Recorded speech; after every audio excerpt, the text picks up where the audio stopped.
Honourable Shane Jones. Mr Speaker, it's more in sadness than anything else I take this call, because Māoridom has such high expectations. When the younger generation come to Parliament, they'll not only bring the passion of the electorate they represent, but they'll bring enough humility to respect the House, which reflects the inordinately strong traditions of our democracy, one of the longest unbroken chains of democracy in the civilised world. There are three legs to this offensive stool. Number one, the committee must determine whether or not the words uttered were misleading. Number two, members of the committee must determine whether or not the misleading statement was known at that time to be actually inaccurate. And number three, it must have been the intention to mislead the House. Those three legs are laid out in our parliamentary encyclopedia. This young, inexperienced, largely unknown member has come to this House, levelled serious attacks against other members, which caused our party, through our whip, to make a formal complaint.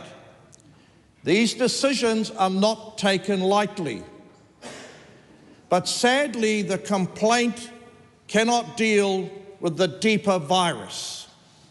And the virus is that member, day after day, swaggers and shows an utter contempt for the obligations and duties that fall upon us as taxpayer representatives of the public.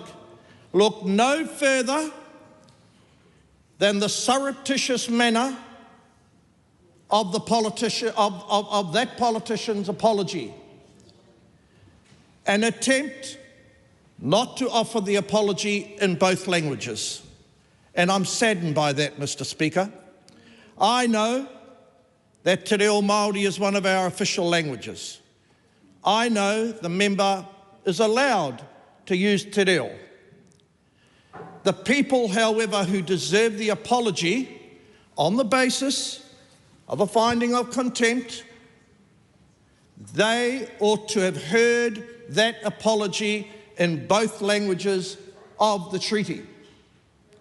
An unwillingness to offer an apology in English shows contempt for the vast majority of the New Zealand members of the public who pay his salary. Of course, this is a small element of seeking to deploy and weaponise tikanga and Māori culture to pretend if you have Māori blood and you're in this parliament, you don't answer to the same rules and regulations. I pray and hope that the New Zealand public at the next electoral experience deliver an appropriate response to that level of superciliousness. We cannot afford to have this ethnic warping of our democracy. If you come to Parliament, you accept, along with your fellow New Zealanders, an obligation to uphold the duties of being a parliamentarian. If you do not want to uphold those obligations, get another job.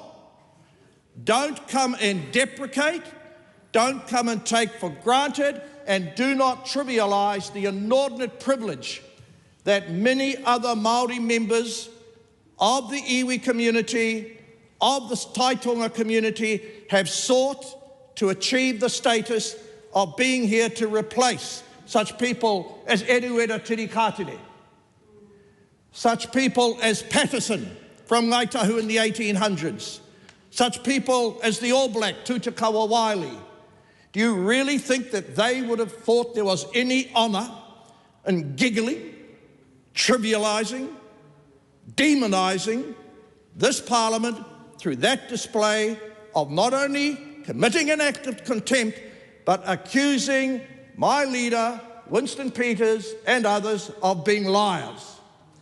Now, there may be elements in our iwi community who think this is a gross overreaction.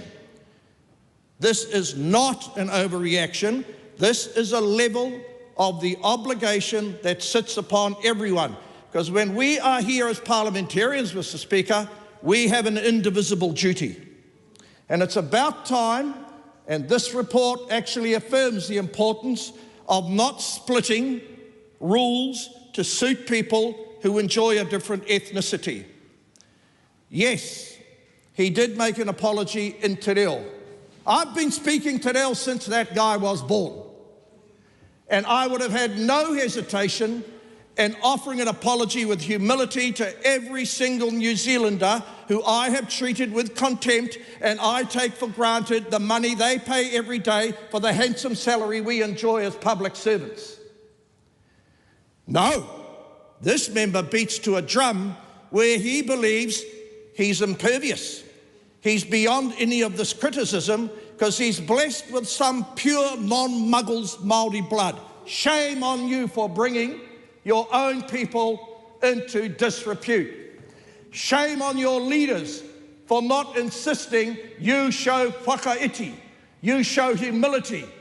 And shame on you for misrepresenting and bringing whakamā to the long list of leaders who have held the positions of the Māori seat.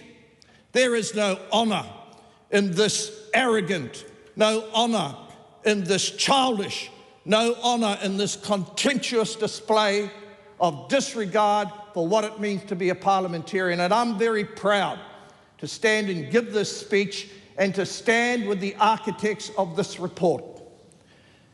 Too afraid to turn up in the courtyard of Parliament's highest committee. No, it's in here. I can quote, the invitation was given. The invitation was not taken up. From the very member who says that a number of us are too afraid in our political life to stand up and be counted. So to the committee who have come up with this report, sadly, there are likely to be other instances. Let it be a lesson for those of us who treat with absolute privilege that we are here, that this report is an indictment. This report is a very sad day. And hopefully, sir, there is the opportunity for the person in the wrong to learn a lesson. That without whakaiti, there is no rangatiratanga. The rangatira who does not understand duties and obligations is whakahihi, whakamanamana. These are Māori words that we know very deeply, and they call for a level of modesty, humility, and the tohu of a rangatira. Thank you very much.